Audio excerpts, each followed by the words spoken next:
യേശുവിൽ പ്രിയ സഹോദരങ്ങളെ, ജീവിതയാത്രയിൽ നാം പലപ്പോഴും സഹായത്തിനായിട്ട് പല വാതിലുകളും മുട്ടാറുണ്ട് അല്ലേ?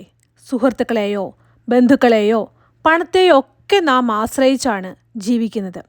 എന്നാൽ സങ്കീർത്തനക്കാരൻ തൻ്റെ ജീവിതത്തിൻ്റെ മലമടക്കുകളിൽ നിന്ന് പ്രഖ്യാപിക്കുന്നത് ഒരു വലിയ സത്യമാണ്. എൻ്റെ സഹായം ആകാശത്തെയും ഭൂമിയെയും ഉണ്ടാക്കിയ യഹോവയെങ്കിൽ നിന്ന് വരുന്നു. ഈ വചനം വെറുമൊരു ആശ്വാസമല്ല, മറിച്ച് നമ്മുടെ ജീവിതത്തിലെ എല്ലാ പ്രതിസന്ധികൾക്കുമുള്ള ഒരു ഉത്തരമാണ്.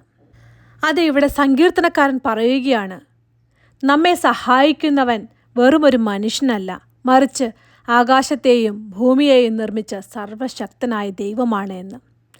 ദൈനംദിന ജീവിതത്തിൽ നമ്മുടെ ആവശ്യങ്ങൾ എത്ര ചെറുതാണെങ്കിലും വലുതാണെങ്കിലും ഈ ലോകം മുഴുവൻ നിർമ്മിച്ച നമ്മുടെ സൃഷ്ടാവായ ദൈവത്തിന് അത് അസാധ്യമല്ല.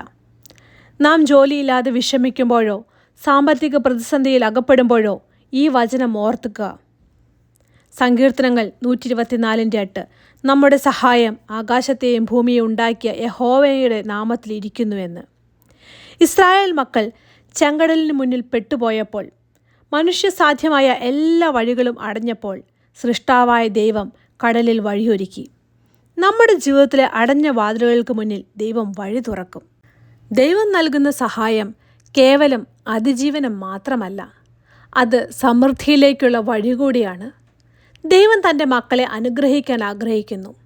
നമ്മൾ കഠിനാധ്വാനം ചെയ്യുന്നുണ്ടെങ്കിലും ദൈവത്തിൻ്റെ അനുഗ്രഹം കൂടെയുണ്ടെങ്കിൽ മാത്രമേ അത് സമൃദ്ധിയിൽ എത്തുകയുള്ളൂ. ദൈവത്തെ ഒന്നാമത് വയ്ക്കുമ്പോൾ ബാക്കിയെല്ലാം അവൻ നൽകും. ആവർത്തന പുസ്തകം 28:12 പറയുന്നു, യഹോവ നിനക്ക് തൻ്റെ നല്ല ഭണ്ഡാരമായ ആകാശം തുറന്ന് നിന്റെ ദേശത്ത് തക്ക സമയത്ത് മഴ പെയ്യിപ്പാനും നിന്റെ കൈവേലയൊക്കെയും അനുഗ്രഹിപ്പാനും ഇടയാക്കുമെന്ന്. ജോസഫിൻ്റെ ജീവിതം ജയിലിലായിരുന്നപ്പോഴും ദൈവം കൂടെ ഉണ്ടായിരുന്നതിനാൽ അവൻ ഒരു ഭാഗ്യവാനായിരുന്നു. ദൈവം അവനെ അടിമത്തത്തിൽ നിന്ന് മാറ്റി മിസ്രൈമിൻ്റെ ഭരണാധികാരിയാക്കി മാറ്റി. സങ്കീർത്തനങ്ങൾ 128 തുടർന്ന് പറയുന്നു, നിന്നെ കാക്കുന്നവൻ ഉറങ്ങുകയില്ല. നമ്മുടെ ജീവിതത്തിൻ്റെ എല്ലാ നിമിഷങ്ങളിലും അവൻ ശ്രദ്ധാലുവാണ്.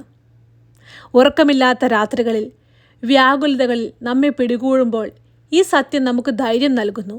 അവൻ നമ്മുടെ പാദങ്ങൾ വഴുതിപ്പോകുവാൻ സമ്മതിക്കുകയില്ല.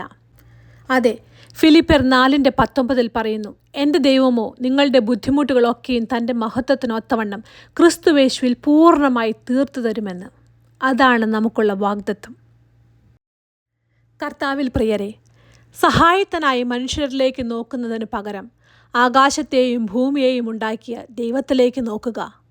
അവൻ നിങ്ങളെ സഹായിക്കുമെന്ന് മാത്രമല്ല, നിങ്ങളുടെ കൈവേലകളെ അനുഗ്രഹിക്കുകയും നിങ്ങൾക്ക് സമൃദ്ധി നൽകുകയും ചെയ്യും. ഈ പുതിയ ആഴ്ചയിൽ ഈ വചനം നിങ്ങളുടെ ഹൃദയത്തിൽ സൂക്ഷിക്കുക. സൃഷ്ടാവ് നിങ്ങളുടെ പക്ഷത്തുണ്ട് എന്ന് ഉറച്ചു വിശ്വസിക്കുക. ഒരു നിമിഷം നമുക്ക് നമ്മുടെ കണ്ണുകളെ അടയ്ക്കാം, തലകളെ വണങ്ങാം.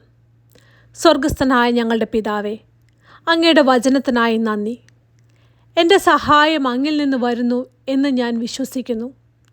ജീവിതത്തിലെ പ്രയാസങ്ങളിലും കുറവുകളിലും അങ്ങ് ഞങ്ങളുടെ കൂടെ ഉള്ളതിനാൽ നന്ദി. ഞങ്ങളുടെ കുടുംബങ്ങളെയും ജോലികളെയും അങ്ങ് അനുഗ്രഹിക്കണമേ. ജോസഫിനെ എന്ന പോലെ ഞങ്ങളെയും എല്ലാ പ്രതിസന്ധികളിലും ഉയർത്തണമേ. അങ്ങയുടെ സമാധാനവും സമൃദ്ധിയും ഞങ്ങളുടെ ജീവിതത്തിൽ നിറയട്ടെ. യേശു ക്രിസ്തുവിൻ്റെ പൊന്നുനാമത്തിൽ തന്നെ. ആമേൻ.